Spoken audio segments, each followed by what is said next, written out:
Hey yo, what is happening guys? This is himalnaruto coming at you with another video. So today I'm actually been thinking about E3. Now the question is, we know we're gonna get a lot of stuff at E3 because you know that's kind of the gist of E3. You get some good stuff, but you gotta actually have to ask yourself, would Square Enix actually having its own press conference?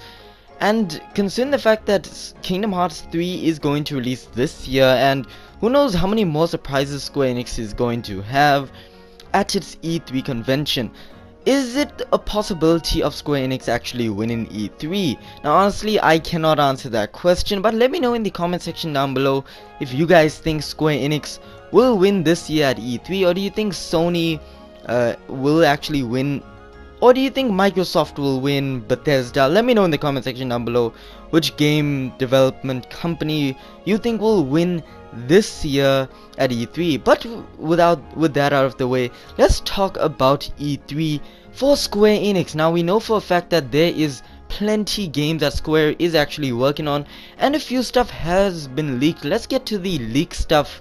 One of those leaks being Hitman 2. Now actually recently Twitter, there's two new accounts with Warner Brother Games with the countdown of 72 hours. Now this could actually represent that E3 is almost here. 72 hours, 3 days, and who knows what it could mean. But then we got another Twitter account, and by the way that logo was leaked. And then you can see right here on the Hitman Twitter account, good afternoon 47, the profile has been uploaded. Your next target is, and leaves it at that. So this could possibly be the fact that there could be another Hitman game, Hitman 2, because this is like a soft reboot of the series that Square Enix is working on, and I'm happy about that. But also games like Just Cause 2 did get a leak on Walmart. I think it was Walmart for game release, but the biggest leak actually is the Avengers project, which is pretty cool, and it says reports regarding the new Avengers game has been surfaced before today. However, we have learned that Marvel Studios and Square Enix are most likely making the game as a reboot of the Avengers Ultimate Alliance series. Mind you, all of this is pretty much of a record stuff. According to nasty little rumor spotted on 4chan, the gameplay will possibly be a mixture of Uncharted and Infamous, and that could be because of Naughty Dog, but this is unconfirmed. But this is actually pretty cool if that was it, because the original Ultimate Alliance was an amazing game. But with the leaks aside, if those were to actually show at Square Enix's conference, that would be awesome. And let's talk about the games that we are most likely gonna see, and that of course going to be Shadow of the Tomb Raider, which is going to be at E3. And that's pretty cool, but more of the fact that Kingdom Hearts 3 is gonna be there. Now I hope we're gonna get a lot of new information, the release date, plenty stuff at the Square Enix E3 presentation. But of course these are the two Square Enix properties that are releasing this year. And of course, considering the fact that we have a lot of stuff to do with Kingdom Hearts 3, because you know Kingdom Hearts 3 is a flagship title that I think Square will focus on more than Shadow of the Tomb Raider, sadly. Honestly, I like Shadow of the Tomb Raider. It looks like a good game, but Kingdom Hearts 3 is Kingdom Hearts 3, alright? It's Kingdom Hearts 3. But of course, Square Enix is known because of its Final Fantasy franchise, so you have to actually ask yourself, will we get an update on the Dawn of the Future DLCs for Final Fantasy 15, and the Dawn of the Future being the consistent episodes of Arden, Luna, Noctis, as well as the side episode being of Aranea. So I want to get more news about that, possibly a trailer, maybe. I want a trailer, but who knows what we're gonna see at Square Enix's press conference. I would like that. But also let's get into some more stuff regarding another game that Square Enix is currently working on, and it also has a Final Fantasy title on it, and that of course would be Final Fantasy VII Remake. Now the Final Fantasy VII Remake is gonna be a huge thing if they showed it at E3 this year. It'll be an amazing thing. Recently with all the stuff that the directors and the jokes that they're making, oh that joke, 35th anniversary, that's when the game should release. That's not a funny joke, but Hamaguchi over here took a nice picture with him next door to the controller that is connected to the PlayStation 4, and on the PlayStation 4 is that Final Fantasy VII Remake.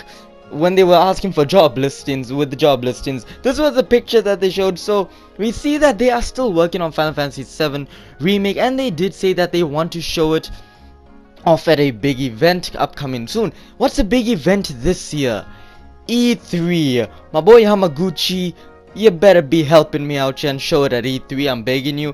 Plus, considering the fact that Square Enix is gonna have the biggest presence of any developer or publisher. The diagram actually showed that the size of Square Enix's booth will be bigger than the other game heavyweights such as Bethesda, Activision, Capcom and Ubisoft. It will be considerably bigger also than the booth of Epic Games, who are the makers of Fortnite, the hit online shooter take the world by storm right now. So that's amazing stuff, and with such big games, and it's Square is known for surprises, and they made surprises such as the Final Fantasy VII Remake when it was first announced, and then back in 2013 alongside Final Fantasy 15 was Kingdom Hearts 3. But there's also another game that actually got a prequel that I think will and that is Life is Strange, because there was Life is Strange Before the Storm, then Life is Strange. Now Life is Strange 2 would be amazing. I want to see it, but after what happened in the first games, no spoilers, it's gonna be interesting what they're gonna do for E3, especially with Life is Strange Part 2 or 2. So I can't wait to see it. But before I actually end off this video, I just have to say thank you to those who have participated within my Twitter poll, and that was which engine would be awesome to use for the upcoming Avengers project game. The game is being worked on by Marvel and Square Enix. Hope to see the game at E3. Now this was the choices I had: other Unreal Engine 4 and Luminous Engine, and Luminous Engine and the Unreal Engine 4 won. Both of them got tied. So if you guys want to take part in my polls, in my voting polls, follow me on Twitter. My Twitter handle is in the description below, as well as my Instagram, so you guys can then take part. It'd be awesome to see it within the Luminous Engine as well as the Unreal Engine 4, but we'll wait and see. Anyway guys, that is actually it for this video. Let me know in the comment section down below, do you think Square is gonna win E3? Because I want them to.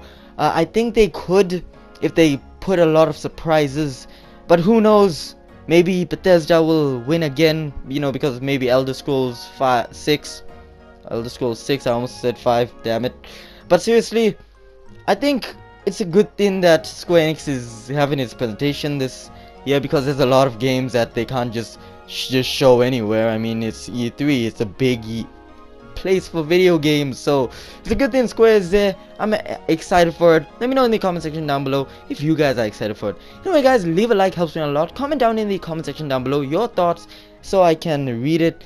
Share with friends, cause sharing is caring, and most importantly, subscribe to become a fellow lightning bolt. Anyway guys, that is it for this video, and as always, this is the Lightning H8. Blaze out.